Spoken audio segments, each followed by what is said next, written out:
Hello students, welcome back. This is another part of organic chemistry chapter, that is some basic principles and techniques.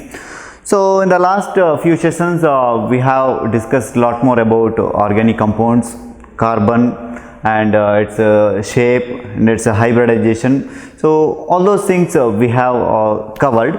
Now after studying all those things, if anyone is studying organic chemistry, so they should know how to write the organic compounds. They should know how to represent those structures. So for that, scientists have started representing organic compounds in a specific manner. So that is what we are going to study now. So as I told you, carbon and its compounds, they may have very long chains. So there may be a chain of carbon up to 100 or 200 or 300, or it may be any number. But if you keep on writing all those number of carbons 100 times, 200 times, so it will be a very difficult process, and you can't write it in a paper, or you can't write it in a board, whereas while you are writing exams you cannot write that. So for that we need to condense that structure. So we need to have a specific method for representing those organic compounds. So for that scientists have developed one specific methods. In fact, there are many methods. So that is what we are going to study. So in the earlier days, there is one structural representation, that is Levy structure or dot structure. So in the Levy structure or dot structure, so here you can see I have written CH3. What is this? This is nothing but ethane. Now here I have mentioned this bond in a dot. So as this name indicates, dot structure. So this is nothing but this dot represents one electron. So here if you seen any of these dots in organic compounds, so that means this dot is one electron. So now here hydrogen, for the bonding of this C and H, carbon and hydrogen is contributing one electron and carbon is contributing one electron, so that there is a bond between hydrogen and carbon. So this is how dot structure. So you can write like this here also, carbon and carbon. Between carbon and carbon also there is one electron from this carbon, there is another electron from this carbon. So this is how dot structure you can write. And if you have double bonds, if any compounds that has double bonds, you should write double bond like this. This is for one bond, this is for another bond. So for every bond, for every single bond, there should be two electrons. So in a structure, while writing, you should write two dots. So this was the structure of Levy structures. Okay. So similarly, if the compound has three bonds, that is triple bond, so you have to mention 6 dots here. So that means there is a triple bond. Okay. So that's how the structure, Levy structure works.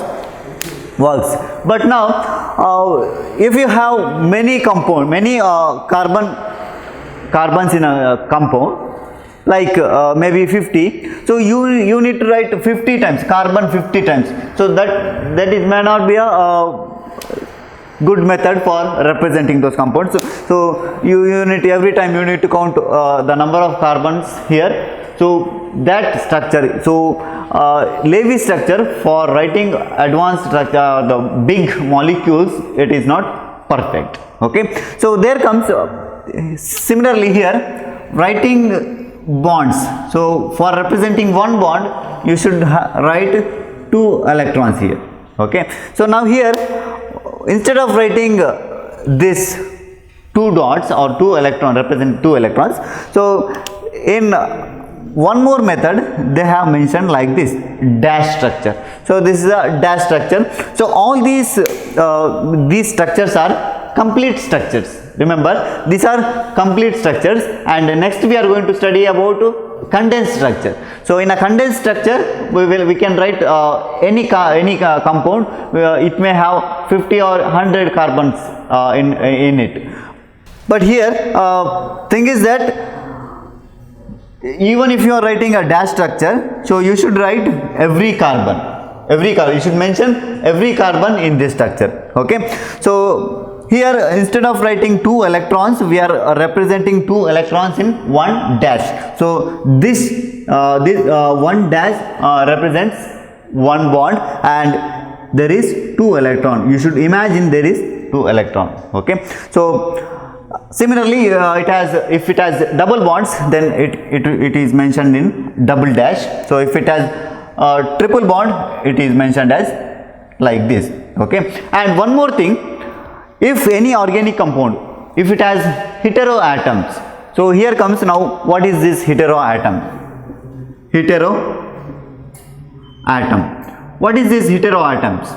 So as we know, organic chemistry is the study of carbon and its compounds, right? But organic chemistry without hydrogen is also not possible, because carbon always it forms with compounds with hydrogen, hydrocarbons. So study of organic chemistry is mainly it is carbon, but it also includes the study of hydrogen, that is carbon and hydrogen together, it is known as organic chemistry. Now here heteroatoms are nothing but the elements or the atoms present in organic compounds other than carbon and hydrogen.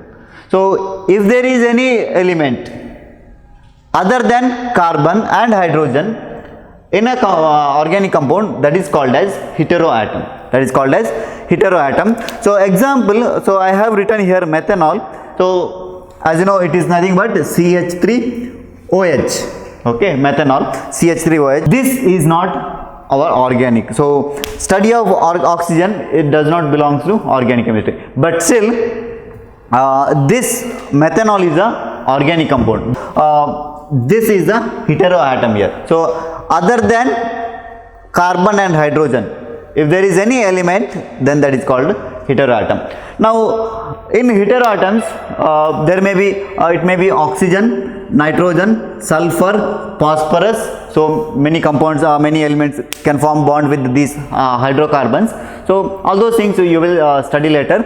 Now if these heteroatoms, if they have lone pair of electrons, so what is this lone pair of electron? So lone pair of electrons are nothing but it is a electrons which are not bonded with any other element. So these are free electrons present in any atom.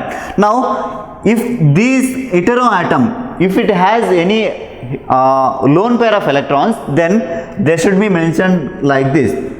So lone pair of electron, in the name itself indicates pair of electron. That means one pair of electron is called one lone pair of electron. Okay, here oxygen has 2 lone pair of electrons, so 2 here and 2 here. So now this may be represented like this, or it may not be represented like this. Okay, it's all depends. So if it is mentioned, well and good, otherwise no problem. But if it has heteroatom, the representation of these electrons, it will give some more information about the compound. Okay, so this is how the Levy structure and dash structures you can write. So remember, in a Levy structure, we used to write the number of electrons, or the bonds are represented by 2 dots representing each electrons of the bond. Okay, now in dash structure, the bonds are represented by 1 dash. So 1 dash means 1 bond, that is 1 single bond. So that dash represents 2 electrons. So you can write organic compounds with less number of carbon atoms in this complete structure.